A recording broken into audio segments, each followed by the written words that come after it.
Hello guys, welcome to the new blog. তা এখন বেরোলাম, এখন বেরোয় এক জায়গায় যাবো, তো ওই জায়গায় পৌঁছাই তারপরে বাকিটা দেখা। A few inches later. তো আমরা আবারও বাটপাড়ায় আবার চলে আসলাম। তো এই জায়গায় যাবো এখন একটু পরে, চাটা খেয়ে নিই, চা আর কিছু সমোসা টাইপ কিছু খেয়ে নিই, খেয়ে দিয়ে আবার যাবো। তো আমরা এখন থেকে বেরিয়ে গেলাম, বেরিয়ে গিয়ে এখন আসলাম মার্কেটের দিকে। তখন কিছু কেনাকাটা করবো বলতে বাকি আর কি কয়েকটা জিনিসপত্র আছে নেওয়ার। তো মায়েতে বলেছে নিয়ে যায় এখন, তাহলে পরে যদি বলে যেত মা বলবে হ্যাঁ নিয়ে আসতে বলে গেছিস তুই। তো জিনিসপত্র করে নিয়ে মোটামুটি বেশ অনেকদিন পরেই আমি আসলাম জায়গাটার নাম হচ্ছে দেবপুরি। তোমরা তো সবাই দেখছো হয়তো, জায়গাটা খুব সুন্দর। মহাদেব শিব,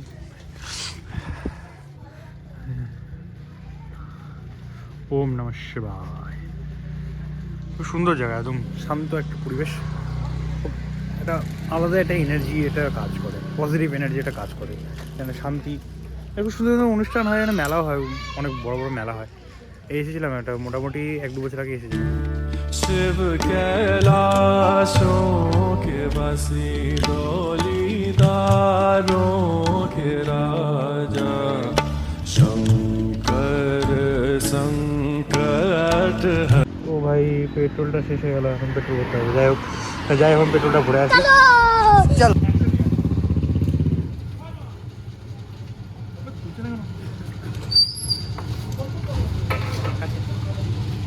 আমি 100 টাকারই ভরছি ভাই, কারণ আমি গাড়ি বাদমি।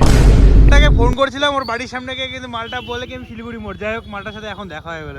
এই মালমূল দেখাও। আচ্ছা। One eternity later. ক্রিটিসাইজ করা হচ্ছে না, আমরা এখন ব্লগে আসবো না, হ্যাঁ না অতিরিক্ত না, সত্যি কথাই বললাম।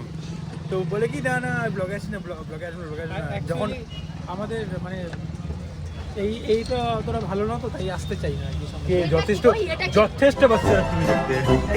তো যাই হোক, আমরা এখন আসলাম এটা শোরমা, এই যে শোরমা বললাম, শোরমা চিকেন শোরমা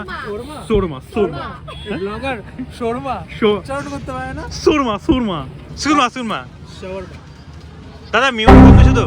হ্যাঁ ব্যাস, মিওটা কম দিছি। কি এই ভাই এলাম তো। রাহুলদা পে করে দাও, রাহুলদা হ্যাঁ পে করে দাও কি শর্মার টাকাটা। তো যে খাবে সে পে করবে, আমি কেন করতে হবে? ওই তুমি দেখাইছো আমি খাইনি। খাইলেও কিন্তু দিবে না কিন্তু।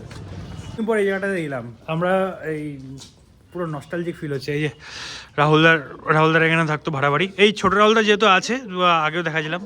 এই যে বড় রাহুলদা এখানে থাকতো, লিঙ্কনদা থাকতো এখানে। সেই মজা হতো, পিকনিক টিকনিক সব হতো, মানে সেই একটা আলাদা কিছু একটা অ্যাম্বিয়েন্স ছিল। রতনদাও এখানে আমরা একসাথে থাকতাম, পড়তাম, দারুণ জায়গাটা সেই।